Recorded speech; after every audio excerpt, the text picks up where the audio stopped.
channel. My name's Ingrid, currently TTCing for Rainbow Baby number 6, and welcome back. I'm so sorry I had to just download an BFN yesterday on Instagram, Ingy Mum Love, because I did a vlog and I did it for about 7 minutes, including the live test, and I didn't have memory capacity on my phone and it wiped for some silly reason as I was transporting it.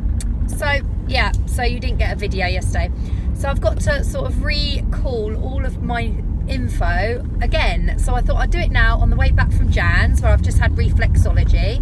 As you know, I'm in my 2-week wait, so it's not advisable to have reflexology if you haven't got a really experienced therapist, because Jan has been doing it for over 20 years, so she knows what parts not to touch. If you've got a reflexologist that's probably only newly qualified, you probably want to just wait till your 16 weeks is up with pregnancy, because it is a dodgy zone to go through if you are in the early stages of pregnancy, because it can bring on a miscarriage. So yeah, she basically skipped out all the uterus, fallopian and ovary channels on my feet and concentrated on my back and my tummy area, but going really steadily and lightly with light pressure.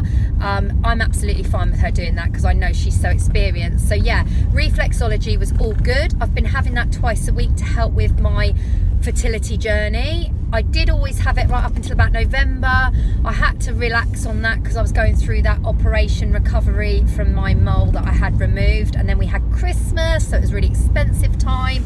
So yeah, all's good for my fertility journey. As you know, I've been taking the prenatal vitamin Pregnacare. I've also had to take an extra iron supplement which was prescribed to me last August.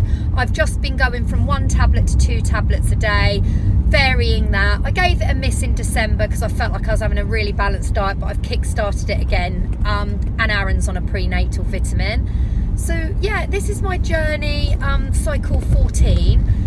I have had a miscarriage, as you know, so all's working. Definitely there's eggs there, there's sperm working, we know that. It's just getting a relaxed time where the egg actually gets fertilised, and it is stressful times, but I've taken a relaxed approach this month. I didn't OPK test or put it on Instagram because I just did digital last month in January for cycle 13, used up all my sticks from my advanced digital, and we did baby dance the day before high fertility, did it through peak fertility and after, and it just didn't work. And I don't know whether it was just stressful times, January, but it's, you know, a bit of a lull, isn't it, after Christmas? So I'm not sure whether that, you know, stopped us getting pregnant. I don't know, but we used OPK sticks. It didn't work out, so this time I loosely did one with afternoon pee on day 11, and I got a candy pink stripe. As we all know, or you know, if you don't, this is the facts. When you get those OPKs, they've got to be the same colour as the test strip line or darker for a positive. When you get that with the OPK strips, that means the LH surge has been detected, which is the hormone that releases the egg. So that means you've got 12 to normally 36-48 hours for that egg to be released. So it's good to baby dance that day and the following if you can. So with that in mind, I thought to myself, I'm probably going to ovulate in the next day or 2. Didn't bother testing. Day 13, late at night, I did feel niggles on my left-hand side. Not strong, probably on a 1 to 10 scale, 10 being painful. It was on a 5. I really didn't have strong ovulation pain this month. I didn't have loads of CM, but it did correspond with ovulation, but it wasn't like in abundance or anything. But everything seemed to be what I thought was working. We covered the baby dancing nicely. We did day 8, day 10, day 12. We did day 14. I think we did day 13 as well. We definitely covered 5 days over just before fertile time and just after. So I'm more than happy we've ticked the boxes for baby dancing. And in terms of symptoms, not a great deal. My breasts today, I'm 10 DPO. My breasts are a little bit tender, nothing untoward.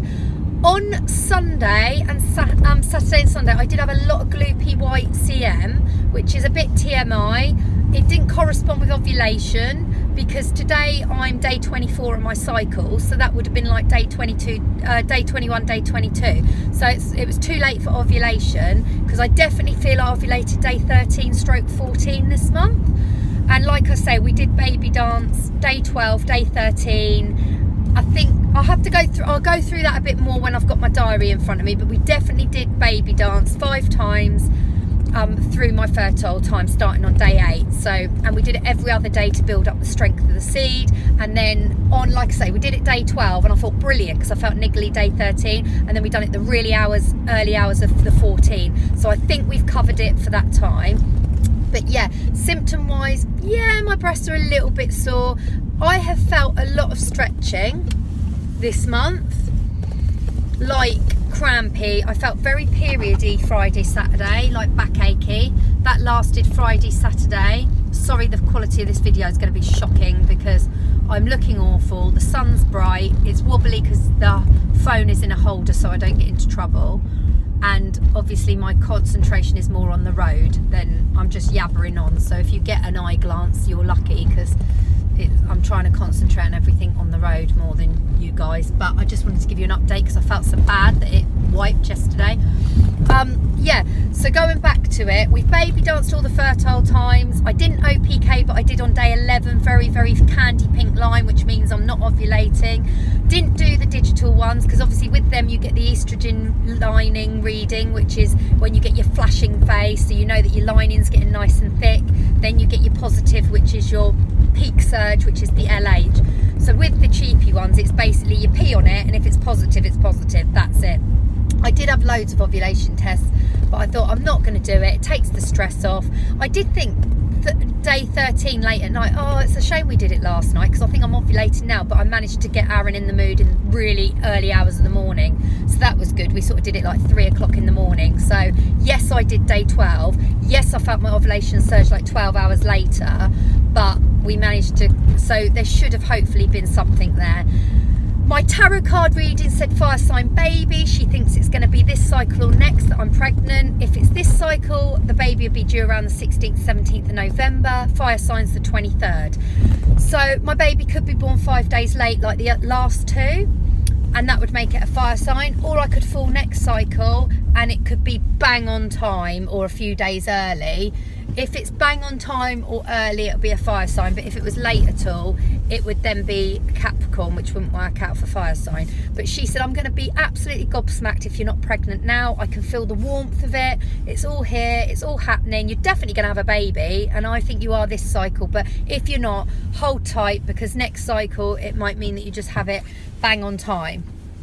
So I don't know, I believe in all that stuff. You guys might be like, hang on, you've been having these tarot card readings for ages, and the last 6-7 months she said you're going to have a positive. She has said every single reading, literally within like the first card to the first 5 cards, has always been a baby, and she would not see that. She doesn't read the cards like that's a fertility card. She sees things. She says I read cards differently. I actually see things in front of me, and like I say, I'd say 90% of Vashti's stuff has come true for me. So she's definitely on my wavelength. So I trust her, and I do go by the star signs. I do go by holistic therapy rather than medicine. I do like all my smudging and Himalayan salt lamps and things like that. So that's my bag really. So yeah, when it's a full moon, I feel crap. When it's a new moon, I feel upbeat. That is what I'm in tune with as a person. So I am sort of hoping with Vashti's readings, that is definitely reassuring me all the way.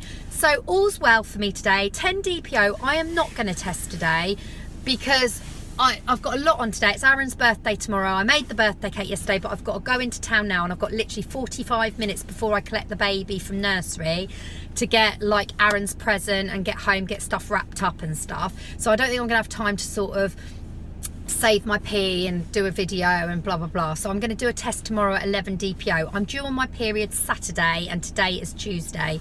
So I'm praying this cycle is my thing. I pray that cycle 14 is successful for me. Congratulations to Katrina, who got her BFP in January. She's just had her scan.